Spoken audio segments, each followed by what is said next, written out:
आपका जी एडवांस में 69 रैंक है राइट, और आपका नीट में 705 मार्क्स आया था, तो दोनों सब्जेक्ट कैसे बैलेंस करते थे? उधर बायो पढ़ना होता था, इधर मैथ। अच्छा, रात को सोते वक्त मिक्स नहीं होता था मैथ बायो? टारगेट सेट करने की हैबिट जो मेरी बाद में बनी, स्टार्टिंग में मैं नहीं बनाती थी टारगेट, पर बाद में जब मैंने टारगेट सेट करना शुरू किया और टारगेट को कंप्लीट करके मैं जब सोती थी तो मेरी ये हैबिट की वजह से ही मैं रैंक ला पाई। अच्छा, मैं ऐसा वीडियो में देखता हूँ IIT बोलते हैं बायोलॉजी रटने वाला टॉपिक है। आप नीट वाले भी, नीट का भी 705 मार्क्स है, आप IIT एडवांस में 69 रैंक है, तो आप क्या कहना चाहोगे? जैसे मैंने इनसे पूछा था कि लोग कहते हैं कि ऑनलाइन से रैंक नहीं आता, इस पे क्या कहना चाहोगे? ठीक है, स्वागत है आपका मेरे यूट्यूब चैनल पे। तो गाइस, अभी मैं आया था एलन डिजिटल में, और यहाँ पे एलन डिजिटल का बहुत ही शानदार रैंक आया है। मैं आपको स्टूडेंट से मिलवाता हूँ और उनका स्वागत भी करते हैं बहुत अच्छे तरीके से। क्या नाम है आपका? घर 14।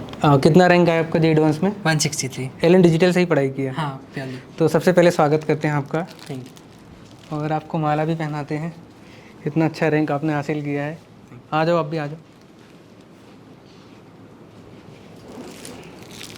आपका नाम क्या है? अभिक दास। और कितना रैंक है आपका जे एडवांस में? 69। कहाँ से हो आप? वेस्ट बंगाल से। वेस्ट बंगाल से। तो लीजिए, स्वागत है आपका। Thank you. और आपको भी माला पहना देते हैं। कैसा लग रहा है? हाँ, बहुत अच्छा लग रहा है। कोटा आके आपको कैसा लग रहा है? कोटा आके भी बहुत अच्छा लग रहा है। न्यू सिटी है और सिटी। इतना दिन नाम सुना, देख लिया। आप लोग भी आ जाओ।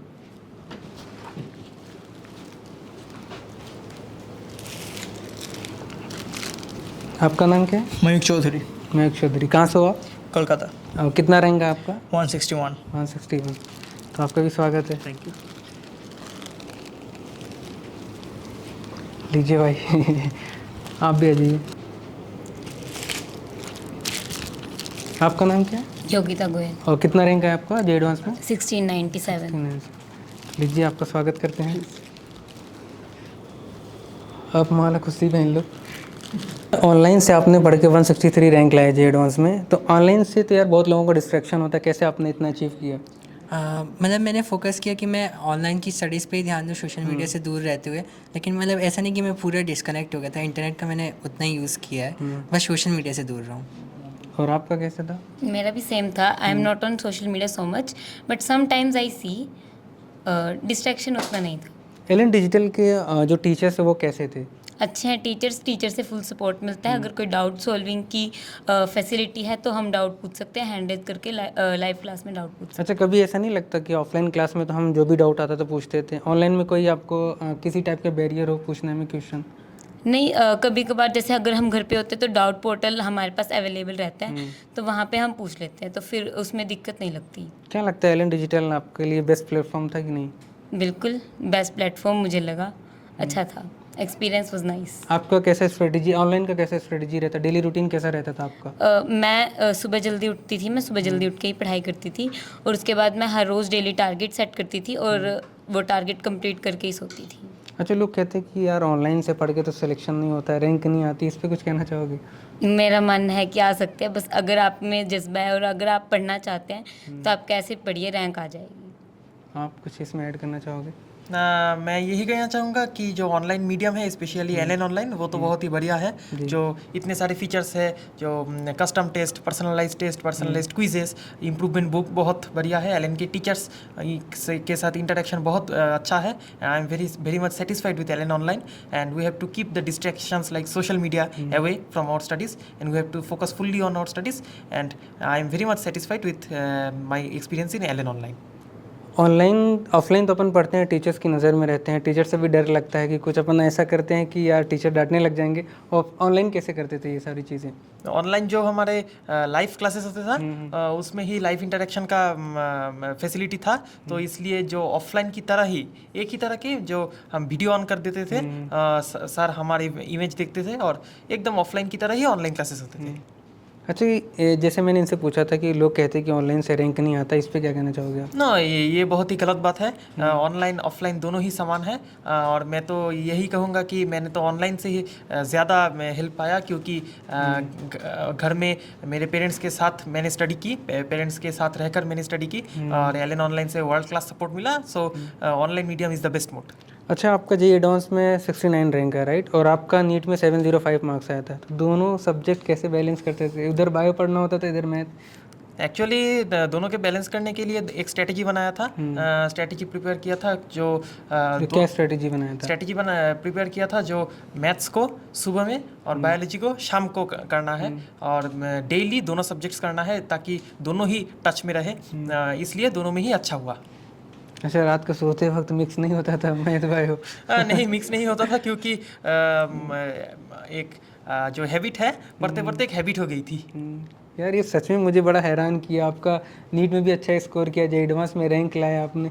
ओवरऑल क्या स्ट्रेटेजी थी आपकी? ओवरऑल स्ट्रेटजी यही थी कि जो एलएन ऑनलाइन के जो मॉड्यूल्स है, टीचर्स का एडवाइस है, उसको क्लोजली फॉलो करना है, और not only that we have to give regular tests also, review our doubts, review our mistakes too and we have to rectify our mistakes, we have to identify the mistakes and resolve all the doubts. अच्छा, आपका daily routine कैसा रहता था? Daily कितने routine? और से study, self study करते थे आप? स्टडी तो 10 आवर्स प्लस हो ही जाती थी, और डेली रूटीन सुबह में जो 7 साढ़े 7 बजे उठ जाता था, इसके बाद स्टडीज़, और एलएन ऑनलाइन में क्लासेस होते थे, टेस्ट भी होते थे, एग्ज़ाम के पहले तो करीब डेली ही टेस्ट होते थे।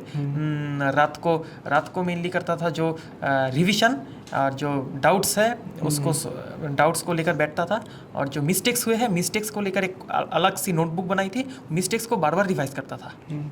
अच्छा, ऑनलाइन लेक्चर देखते देखते कभी यूट्यूब वगैरह पे नहीं जाते थे? नहीं, और मैं यही कहूँगा कि जो दूसरे स्टूडेंट्स हैं जो यूट्यूब, फेसबुक, इंस्टाग्राम, व्हाट्सएप जो है उसका नोटिफिकेशंस एकदम ऑफ कर दिया जाए। रील शॉर्ट से डिस्ट्रैक्ट नहीं होते थे आप?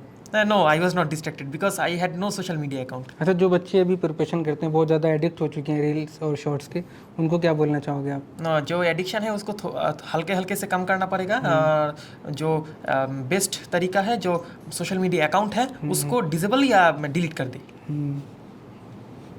और आपका कितना रैंक आया था? 161। 161। एलएन डिजिटल से किया था आपने। आपका कैसा रूटीन रहता था? सर मैं सुबह जल्दी उठता था 6:30 को, और फिर हाँ तभी पढ़ने बैठता था, मतलब पढ़ाई करता था, और बीच बीच में कुछ इधर उधर कुछ देख लिया, फिर मैच देख लिया, क्या क्रिकेट देखते खेल लिया। मैं अगर मेनली कुछ देखता था मैं यूट्यूब ही देखता था, मतलब YouTube में अगर क्या देखते थे? नॉन स्टडी देखूंगा तो मतलब इंडिया के जो भी क्रिएटर्स है, मतलब ऑलमोस्ट सबको मैं फॉलो करता हूँ। बेस्ट क्रिएटर कौन सा है आपका? एक्चुअली मैं सबको देखता हूँ, मतलब सबको पसंद है वो। कौन कौन, कुछ नाम लेना अगर चाहो? हाँ, वो निश्चय या सबको देखता हूँ। अब तो आशीष या वो पोस्ट भी नहीं करते, पर चंचलानी, चंचलानी। भुवन बाम से सबको फॉलो करता हूँ एक्चुअली, ऑलमोस्ट सबको। हाँ। अच्छा, ऑनलाइन गेम वगैरह नहीं खेलते थे आप? नहीं, गेमिंग नहीं करता था। क्योंकि ऑनलाइन वाले बहुत ज़्यादा डिस्ट्रैक्ट होते हैं गेम। नहीं, गेम खेल नहीं करता था। आपका कैसा रूटीन रहता था डेली? वही 6:30 को उठता था, फिर पढ़ने बैठता था, ब्रेकफास्ट वगैरह कर लिया, फिर मतलब पढ़ाई में ही चलता था, और ये सब मतलब बीच बीच में। अच्छा, अपने आप को रूटीन में कैसे लाते थे? कभी डिस्ट्रैक्ट नहीं होते थे आप लोग? हाँ, डिस्ट्रैक्ट होता था, पर एक जो गोल होता क्या है, माइंड मेकअप क्या करते थे कि जिससे डिस्ट्रैक्ट नहीं होते थे वो, और स्टूडेंट वो जो एक डेली टारगेट रहता है ना, कुछ इतना कंप्लीट करना ही है, तो वो करने के लिए तो कम डिस्ट्रैक्शन कम करना होता था, क्योंकि इतना अगर कंप्लीट करके सोना है तो कर लेना। इतना सारा कंप्लीट करने का मोटिवेशन कहाँ से आता था? मोटिवेशन मतलब हाँ, यही एग्ज़ाम फोड़ना है सर, और कुछ प्रूफ भी करना है खुद को। अच्छा, ये आईआईटी करने के बाद क्या करोगे? सर अभी तो नहीं सोचा एक्चुअली, हाँ नहीं सोचा। आईआईटी जाऊंगा। आपने कुछ सोचा आईआईटी करने के बाद क्या करोगे? मैं तो आईआईटी में नहीं जाऊंगा, मैं आईआईसी बेंगलोर में जाऊंगा। आईआईसी बेंगलोर में फिजिक्स में बीएसएमएस करके मैं एस्ट्रोफिजिक्स में पीएचडी करूंगा। मैं रिसर्च में जाना चाहता हूँ एस्ट्रोफिजिक्स लेकर। और आपका कोई ऐसा गोल? वैसे तो मुझे रोबोटिक्स में इंटरेस्ट है, पर हाँ, पर मैं देखूंगा कुछ परस्यू कर सकता हूँ कि नहीं, पर मैं सीएस भी करना चाहता हूँ, तो दोनों में ही चूज़ करूँगा शायद। अभी फाइनलाइज नहीं किया कुछ, पर देखते, अभी ये है 1-2 दिन कुछ फाइनलाइज करने के लिए। अच्छा, कोई ऐसा हैबिट आपको लगता है जिसको अडॉप्ट आपने किया और उसकी वजह से अच्छा रैंक आया आपका? टारगेट सेट करने की हैबिट जो मेरी बाद में बनी। स्टार्टिंग में मैं नहीं बनाती थी टारगेट, पर बाद में जब मैंने टारगेट सेट करना शुरू किया और टारगेट को कंप्लीट करके मैं जब सोती थी, तो मेरी ये हैबिट की वजह से ही मैं रैंक ला पाई। और आपका कोई ऐसा हैबिट?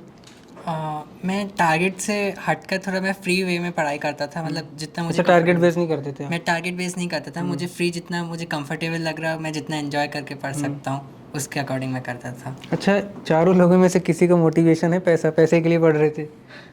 नहीं किसी का मोटिवेशन नहीं था? फिर क्या करोगे? पैसे मोटिवेशन नहीं है तो फिर क्या मोटिवेशन क्या है लाइफ का? साइंस मेरा लव रहा है हमेशा से, तो मतलब डीप लर्निंग रिसर्चर बनना है, तो उसके लिए बेस्ट वे यही है, इसलिए। अच्छा, कोई ड्रीम कार आपका? Dream car? हाँ। कार से मेरा वैसे इतना किस इंटरेस्ट चीज़ में इंटरेस्ट है आपका? सिंगिंग में अभी तो सिंगिंग में। आइडियल कोई है आपका सिंगर? दिलजीत सिंह। दिलजीत सिंह। और आपका क्या है गोल? मैं भी वर्ल्ड फेमस होना चाहता हूँ म्यूज़िक के उसमें। अच्छा, अभी तो रिसर्च में जाना चाह रहे थे आप, म्यूज़िक में कहाँ? दोनों में क्यों नहीं जा सकते? ऐसे तो वो भाई साहब ये आईटी नहीं कर सकते हैं जो दो में जाए, वो भाई नीट और जेई डॉन्स दोनों में पार्ट रखा है। अच्छा, मैं ऐसा वीडियो में देखता हूँ आईटीएन बोलते हैं बायोलॉजी रटने वाला टॉपिक है।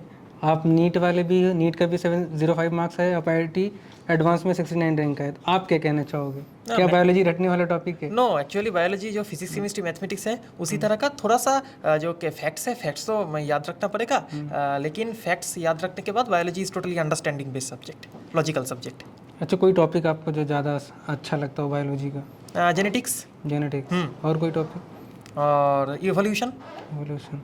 एवोल्यूशन वैसे नीट वाले को तो बहुत परेशान करता है